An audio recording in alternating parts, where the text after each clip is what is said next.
أنت فولي لا فولي والله فولي لا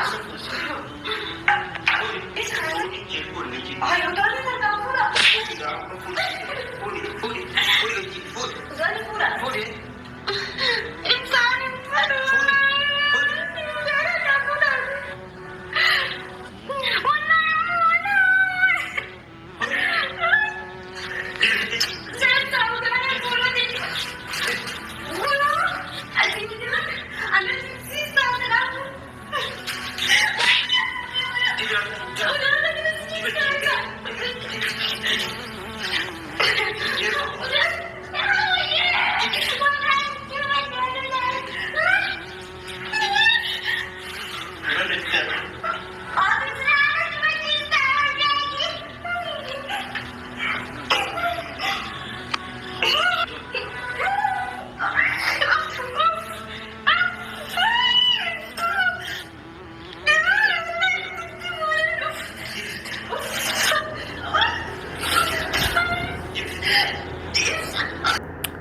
waan ajaa'ibaa ummanni yamanii udaa wal nyaachisuu jalqabee jira. yaa rabbi nu baasi. ati maali sila dhugaadha moo wanti biraankiidha namaaf hin galu.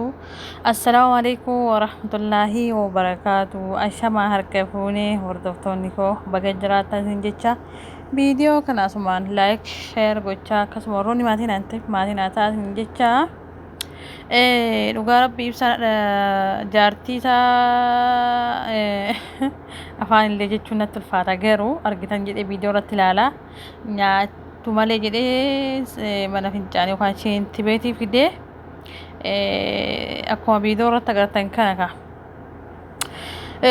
dhugaa rabbii fuulatti wal dibanii maalii jedhanii garuun addaata sabaadii yaa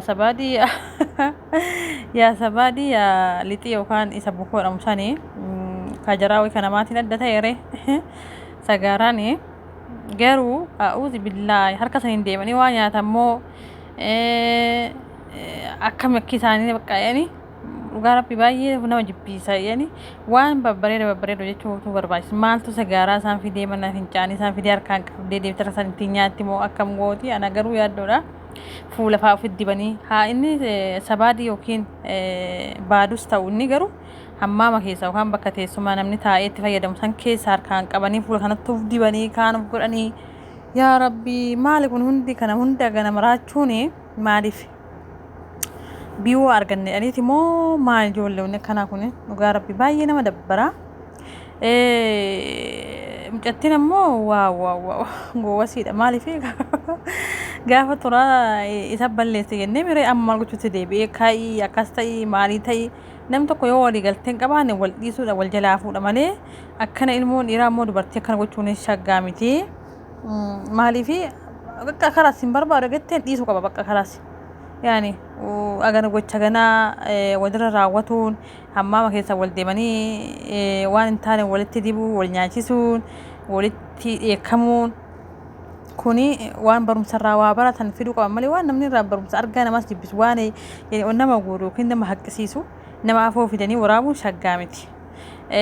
haasabaadiyyuu ta'u amaariyyuu ta'u harkasiitiin qabdee achi keessaa baasuun sunu wallaahi laziim ana baay'ee natti ulfaate harkuma saniin deebitee waa nyaatti moo fuula kana wal dibanii akkuma sana gartan kana ka wanti hafe hin jiru jechuudha.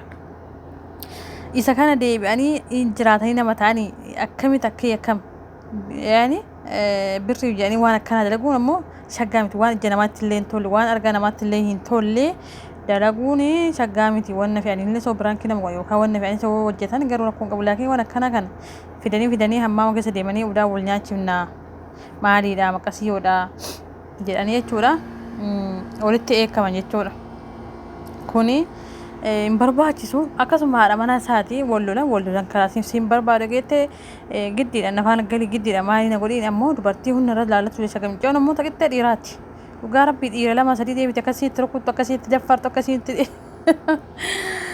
gaafa duraa isatu balleessannee ammatti deebi'ee kaa ofii tuqe waan ta'eef maal gootara hinduutii ala ciiftee du'uun qabdu ilkaanii cirtee micciirtee dugda isaa kana duubatti rakkattee harka isaa kana micciirtee dubartiin akkanaa mijirtii ta'uun qabdu wayyoo goobasiidha tunu ilaaltee nyaatti natti fakkaate hunna sirritti qabdi sirritti qixxee dhiiraati ol qabdi jechuudha isa kan daffartee jechuudha bakka daffartee hundatti qabdee harka isaa kana micciirtee wal'aansoo wal baanii gadan darsitee yookaan daasitee akkasitti wanti biraankii haa ta'u garuu biraankiillee ta'uu hammaama keessa waliin deemuun sun xiqqoo si namatti ulfaata.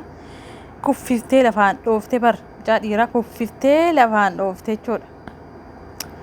Yaa Rabbi qixxeema waltuman jechuu dandeessa. Isitu irra tumee jechuu dandeessan jechuudha. Isitu irra tumee jechuudha dhuguma rabbiisanii. Dubartiin akkana humna qabdi jedhee yaaduwani. Akkasitti wanti warra Yamanii kun dhuguma rabbii adaduma oolee buluun faashina ta'ee dhufaa. Fidanii amma kuloo shintibeetii wal deemsisanii achi keessa waan ta'e tokko akkasitti waan ta'e walitti dibanii garuu gatteessuma mana fincaanii keessa harka sanii qabanii fuudhanii fuula fi kanatti dibuuni yaa abuumaa duutanii baddanii maal taatan wanni akkana yaani nama dabbaruu baxaamitti dhugaa rabbii naqqisiisa yeroo saddaddafee irra charkise dhugaa rabbii san akkamitti fuula fi dibatanii yaani inni kun garuu sigaaraa duun ta'e waan onnoon ta'in garuu sabaadiidha.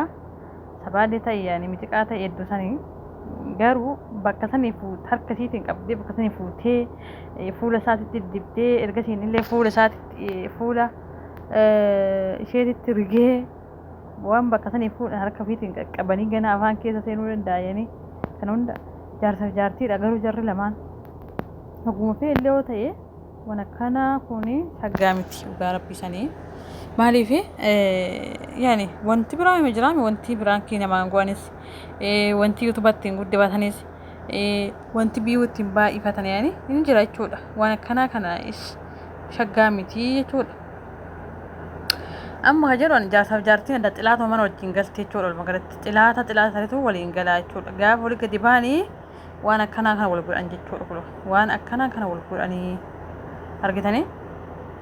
Gaddaama tumee butuchee lafa sii kaayee dhiiga keessa gajjisee amma maal gochuu zuurachitti deebi'anii numee irraan deemu kalaas namitti sarmaan jirtu nama maaltu akkasitti isaa azabame gana amma takkii nabsee isaa torkatti baate jechuudha. Intalattiin ammoo guubiyyaadha. Intalli taqittee dhiiraati dhugaasan dubartii jalleen laaftuu kabajaa dhiiraa qasan illee hin beektu dantaatti hin qabdudha. Takkatti marutaalteen booksii qabdi jechuudha.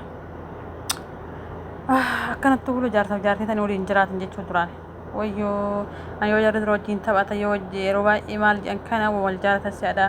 Namni gaafa walii gadi bahee walii hilu waliifillee rifatu jechuudha. Amma eega jara kanaa jechuudha dhugaa rabbii. Diinatu waliin gala jaarsaaf jaartii sun ta'ini diinatu mana tokko keessa waliin gala jechuudha. Ammoo akkatti ilaalan dhugaa rabbii san maal jechuudha namni guyyaa tokko wajjin buleyyuu waan akkana wal godhuus hin qabu miidiyaa hoos ol fiduu hin qabu jaarsaaf jaartiidha waggaa dheeraa nama wajjin ture xiqqaatti akkas waggaa tokko lamanatti fakkaata namni guyyaa takka waliin buleeyyuu kabajaa walii qaba jaarsaaf jaartii miti namni nama kamiyyuu kabajuu qaba jechuudha. Isaan kun ammoo jaarsaaf jaartiidha waan akkana waan safuullee cabsu waan iji namaallee laatutti hin gammanne ni galaami. Amma keessattuu hammaa makaa deemanii yookaan shintibeetii deemanii waan keessan dalaguun shaggattanii mee Oromoo isin. Kanaafuu dhugaa rabbii haa laaffisu barri nammaata. Wanni miidiyaan kun goone waa hin jiru. Akkumatti waan godhan akkuma baraatti ilaalla. Wanni barra fide maal godhan wanta barri fide garuu namni keenya amma bira dabarseera. Yaani waanuma ta'e jechuuf yookaan biyyoo guddifachuuf jedhanii waan akkana kana dalaguu kana birriin akkasiin namatti hin namarraa yoo haftu dhugaa rabbii maaliifi harka wayii nyaattu harka maaliitti qulqullina kan keeyanii wanni jettu bakka waan hin taane bakka tiisiifnuun teen dhaxxee harka keetiin qaqqabdee booda akkas gochuu suni ani garuu kiyyatti baay'ee fudhatama qabu waan nama haqqisiisu nama dhugaasni waan yoo sanii yaadadhu onna guura dhugaa rabbisan onna guura maaliif akkamitti harka isiitiin qabdee bakka sadii isatti dibuu fuula laa ilaahi yaa rabbi